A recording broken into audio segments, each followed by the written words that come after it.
தெரியும். அப்படி இருந்தா அவனுக்கு அலட்சியம். என்னோட அவனுக்கு டீ முக்கியமா, சிறு முக்கியமா என்று நமக்கு சட்டுன்னு கோபம் ஏற்படும். மனிதர்கள் நமக்கே கோபம் வேணும். இந்த உலகத்துல அன்றைய நேரத்தோடைய நிகழ்வு பரமேஸ்வரன் எப்படி போகணும், சுவாமி கோபம் ஏற்படுது. ஏற்பட்டு சே பசுவா போ அப்படிங்கிற அம்பாள் பசு ரூபமா இருந்தான். உடனே திரும்ப அம்மா சிவன்ட்டு கேட்கிறான், பரமேஸ்வரா நான் தவறு செய்து விட்டேன், என்னை மன்னித்து பசு ரூபம் போய் மனித ரூபம் கொடுப்போம் என்று கேட்கும்போது அப்ப சுவாமீஸ்வரர் கிடைக்க வாய்ப்பில்லாத ஒன்று, நான் பூலோகத்துல வில்வாரண்யத்துல தபசு நிலை கொண்டிருப்பேன், என்னை வந்து நீ கண்டுபிடி, அப்பதான் உன் மனித பிரிவு கிடைக்க சொல்லி சிவன் மறைந்துறார். அம்பாள் பகா பதியில்லா உலகத்துல வாழப்பட குடும்பத்துல மெயினான கணவர் தான். கணவர் எவ்வளவு சொன்னாலும் நம்ம கோபித்து கூடாது, அவர் சொல்றது நல்லதான் நினைச்சுன்னு இருக்கணும். அம்பாள் கோபப்பட்டதை கேட்காம இருந்தாலும் பசு ரூபாயி நேராக கைலாயத்திலே கிளம்பி பூலோகம் வந்து திரு நாகைக்கடலை வந்து தன் உயிரை மாற்றிக்கொள்றதுக்காக சமுத்திரத்தை வந்து இறங்குறான்.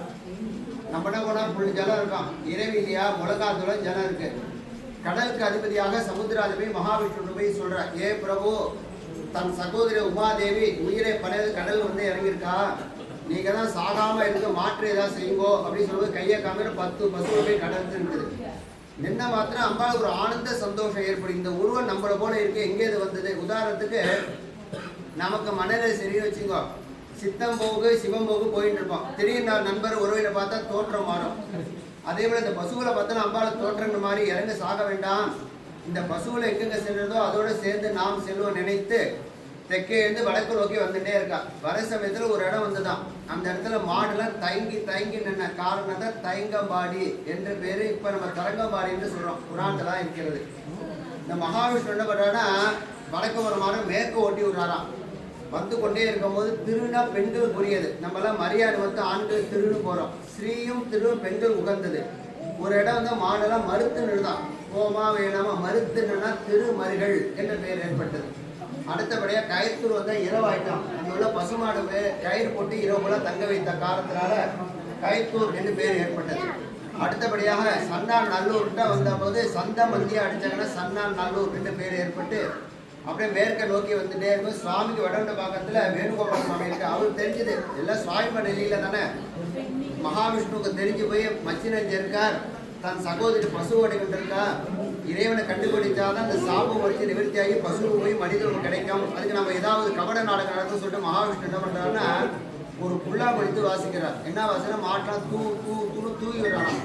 தூவி விட்ட கதை தூத்துக்குடி என்று பேர் ஆத்துக்கு அந்தாண்ட. இந்த 10 பசுகளும் மேற்க பக்கம் போயிட்டு இருக்கு.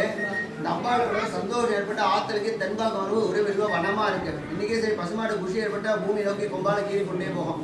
அதே அம்பாள் கொம்பால கீழே கொண்டு சதுரமா வரும்போது சுவாமி இப்போ காமிச்சார், அந்த இடத்துல வில்வ மனத்தை தியானம் பண்ணிட்டு இருக்க. அந்த இடம் வந்து ஒரு அசாத்திய சந்தோஷம் பெறும். ஒரு காரியம் வெற்றி ஆயிட்டு அப்படின்னு ஒரு சந்தோஷம் ஏற்படும் இல்லையா?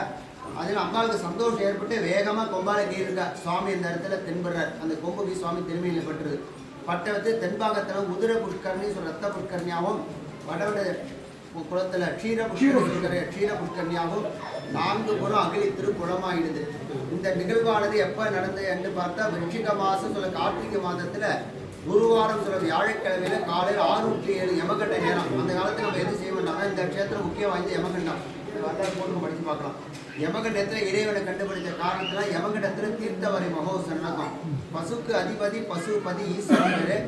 அம்பாள் திருநாம சாந்தனாகி வாழ்க்கையில் எல்லோருக்கும் சாந்த கோபம் இல்லாத யாரும் கிடையாது. கோபத்தை தனித்து சாந்தப்படுத்த அன்பிடு என்பதற்காக அம்பாளோட திருநாம சாந்தனாகி உத்திரம் உத்திராடம் உத்திரட்டா இது 3 ஊக்கு ஆரம்பிக்கும். இந்த 3மே காமதேன உகந்த நட்சத்திரம். அம்பாள் பசுவா வந்து அவதாரம் செய்தா என்பதற்காக உகந்த ஒரு நட்சத்திரம். இந்த ஜேஷ்டாதி விசேஷம் ஆகம பிரமாணமா அவளை காரண ஆகம பிரமாணம் நவக்கிரகம் சூரியனை பார்த்துருக்கோம். அது விசேஷம் கோயில். இன்னும் நமக்கு டெவலப் இல்லாமல் இருக்க கோயில், பப்ளிசிட்டி இல்லாமல் இருக்கு. நல்ல சீட்டமான கோயில். 7வது நூற்றாண்டு அப்பர் பாடல். இப்போ நம்ம 21 நூற்றாண்டு நோக்கி நாம் சொன்னோம். 1004 வருஷமா அப்பர் பாதப்பட்ட இடம் இந்த இடம். நம்ம அவரை பற்றி இன்னைக்கு அவரை புகழ்ச்சியாக சொல்லிட்டு இருக்கோம். ஒரு பழமை வாய்ந்த ஒரு திருத்தலம், அற்புதமான க்ஷேத்திரம். பகலில் வந்து எல்லா க்ஷேத்திரையும் பார்க்கலாம். மாடி வழிலாம் எல்லாமே இருக்கின்றது. நம்ம பார்வதி